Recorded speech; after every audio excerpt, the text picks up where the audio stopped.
Hello again, everyone. I'm Richard Weil, and I'm the CEO and proprietor owner of National Restaurant Consultants, and we welcome you again into our NRC Helpful Moment. And once again, as always, we welcome Mr. Brian Devine from CafeFuel and Top Line Management. Hello, Brian. How are you? I am terrific, Richard. How about yourself? Good. I think we're getting a little tired of this winter here in the Colorado area. We had Snowing right now.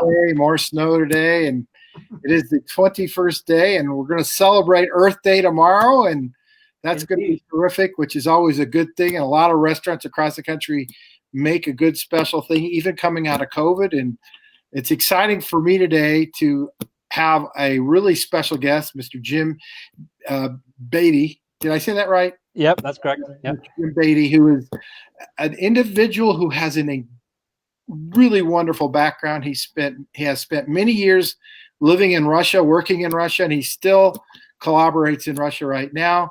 But he's in the throes of developing a new concept in the food service and hospitality industry.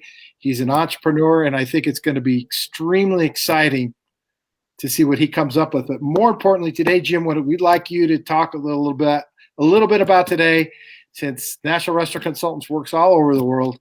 What's it like in Russia in food service, and maybe comparing some of those differences between some of the things you've seen here in America. So Jim, please take it away. Thanks for joining us. All right, thank you. So I've been working in Russia for about 25 years, and I've been in the real estate side since 2006. Currently, we have about 250,000 square foot of retail and about 800,000 of office space under management right now. And I've seen a lot of restaurants come and go. I've seen, as tenants. And so in Russia, I think it's a lot. I'd say it's much more of a challenging environment in terms of just setting up and logistics and on that sphere. But I think there's a little less, the competition isn't as cutthroat there, so that margins can be a little fatter if you are organized. And so what I'm in St. Petersburg, Russia, and really there's like 4 or 5 really good professional restaurant groups that are doing mostly sit down, not as much takeaway, fast casual stuff like that. It's more of actually sit down restaurants. Italian restaurants. One aspect of Russia that's interesting, a lot of them decide to have these huge menus, which I do think, causes problems and costs money in terms of margins. Sure. A couple of the very good restaurants that have a very streamlined menu, and you can tell that those guys are in it for the money, and they're making, and they know how to run their business. So,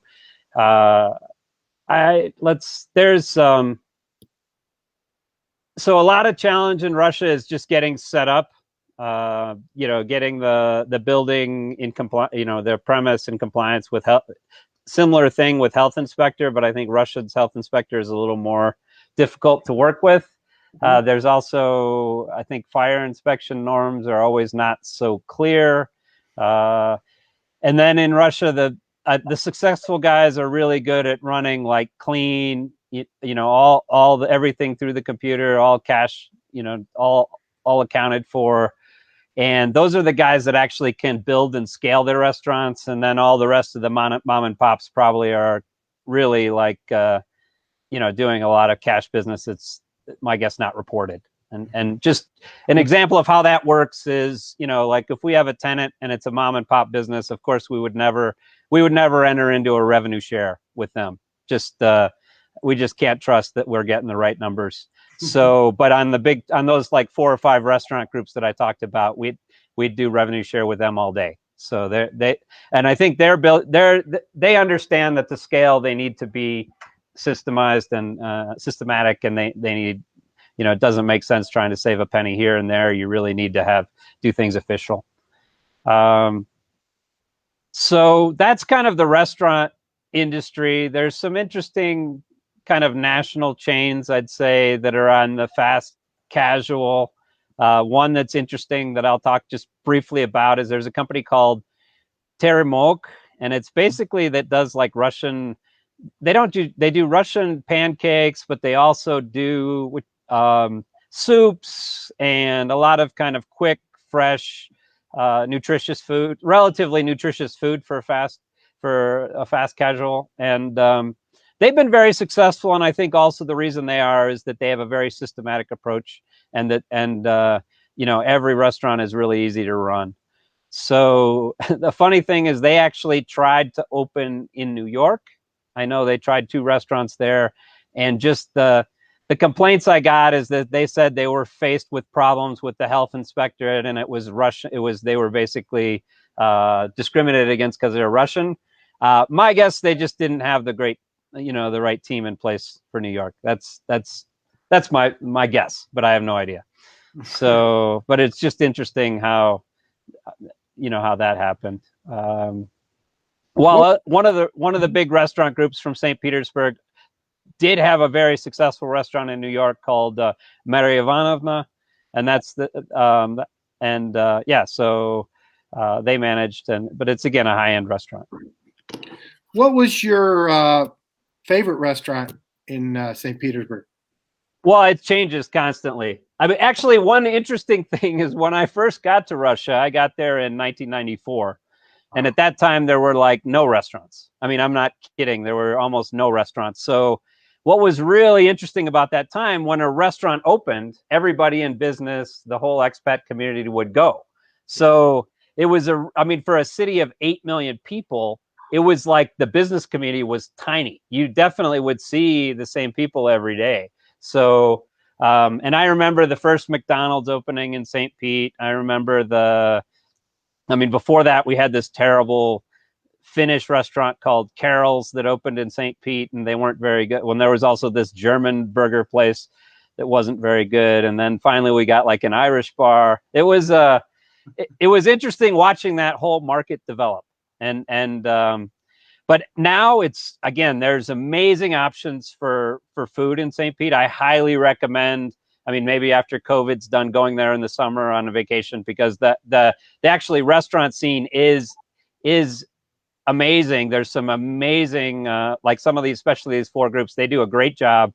And the price since 2014 for an American is reasonable. I'd say prior to 2014, it was pretty pricey. It would have been similar to like New York City. And when the ruble devalued, the economy went basically ruble economy. And so like your bang for your buck as a tourist went way up. And there's a place called Duo where it's like these 2 chefs, and it's like every day the menu changes. That's my favorite place in St. Petersburg right now. Not the same Duo as in Chicago then. No, or the one, I think there's one in Denver too that I think I know the guy. Arnie or something like that. Rick or something. Yeah. Correct. Well, that's outstanding. And you went to the University of Colorado. Is that what I remember? Yes, I did. So I went to University of Colorado, and then right after I graduated, I worked for a Russian audit company in St. Petersburg, and that brought me to St. Petersburg. I started in an accounting firm there that still exists. It's EMG. There's like about 40 accountants there, but I've kind of stepped away from that to do real estate in 2006 with when my partner raised a big like $100 million fund, and so he needed me. I started out in like accounting and like CFO role, and then switched to more of a director of asset management. That's awesome. Well, what a great story, and thank you for sharing all this about an area of the world that we just don't know that much about or have any familiarity. And it just goes to show you people are people. Wherever you go, people are people, and consumers are consumers. So, Brian, consumers are consumers. That's a marketing thing. Yes, it is. Yeah, so I normally I try to kind of capitalize off of what we're talking about here. And what's funny is that I decided that I needed to talk about something very specific, and it's your online reputation. The reason that I'm bringing this up, and Jim, your story is excellent, and I wanted to talk about kind of telling your story and kind of how that all should unfold, and that you want to tell that story. But I have to talk about reputation marketing, because I've run into this more than once just in the last week, where a rather large marketing company was putting out information on how to get 20 to 30 reviews in less than a week.